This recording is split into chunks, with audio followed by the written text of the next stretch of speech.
All right, this is Austin Gardner and my wife Betty and Miguel and Mary Angela Sanabria, and we're here in the airport and just about to leave to board our airplane back to Miami and then on to Atlanta.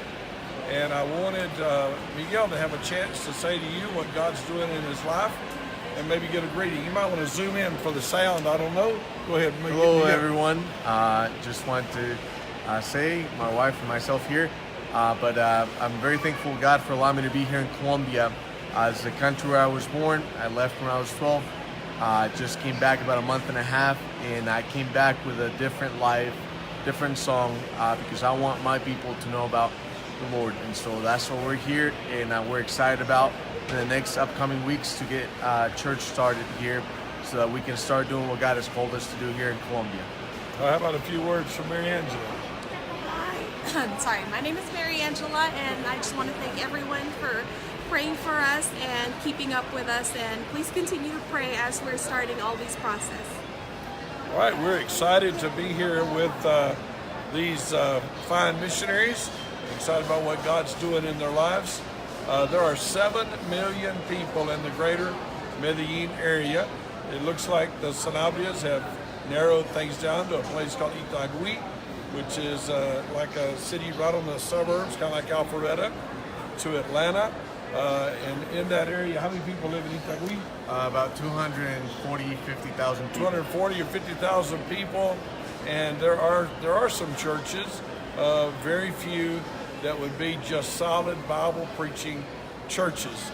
And we visited one, and good people, and enjoyed being there. But the churches are not able to reach all that area. So there's a great need. So there's 2 or 3 things that we could ask you for. Number one, we need prayer. Over the next few days, Miguel has to find a place to rent to get this church started. So he's got all the setup costs. He's got all the difficulty of finding a place. As we've driven around the city, we've been here since Monday, and we have been in the car literally almost all of our waking hours since Monday, looking around the city, narrowing it down to a certain area. And so we've kind of picked an area, and now they've got to find us a business or a house or something they can use. So they need prayer for that. And then secondly, they need for God to begin to deal with hearts and call people out that will be saved and will form a part of this church. Thirdly, I can't leave a broadcast like this without telling you that Colombia is in a great need for the gospel message of Jesus Christ. Many of you may think the country has been reached. There are something like 240 Southern Baptist churches in the country. There would be several dozen independent Baptist churches in the country. But how many people live in Colombia now? 49 million. So 50 million people, not enough churches, and you can drive down the street and you'll run into churches of doctrines that we don't agree with.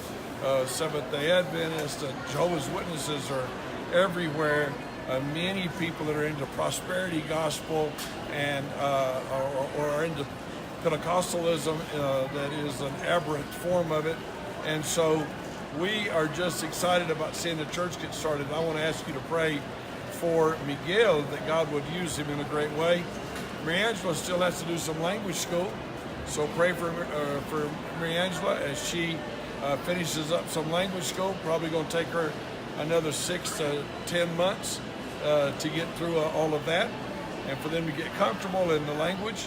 And so a great need, a great door of opportunity, a beautiful country, a beautiful city. And then the last thing, Miguel, after having been around the city, how dangerous is it in Medellin? Not at all. Not at all. Tell them what happens when we go to a red zone and talk to people. They say it's the safest place there, and nothing happens there. I've been living here 30 years. They've been living for a long time, and it's a calm place. And so just want you to know that some of you that might have considered being a missionary to Colombia, you can consider it, because it's not the bad place you think it is. And there's a great need. To be honest, if I were young, this would be on the top of my list. I'd be thinking about Colombia. And so I challenge you to pray for the Sanabria family, to pray for the country of Colombia. Any final words? please pray for Colombia. And if you think that God's leading you to come here, I would love to help you in any way I can.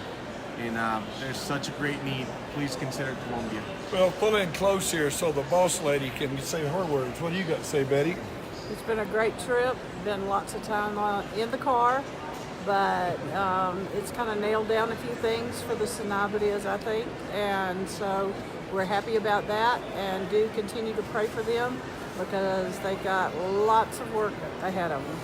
So, from Medellin, Colombia, in the airport, on our way out to Miami and then on to Atlanta, we love you and thank you for watching. Please spread the word.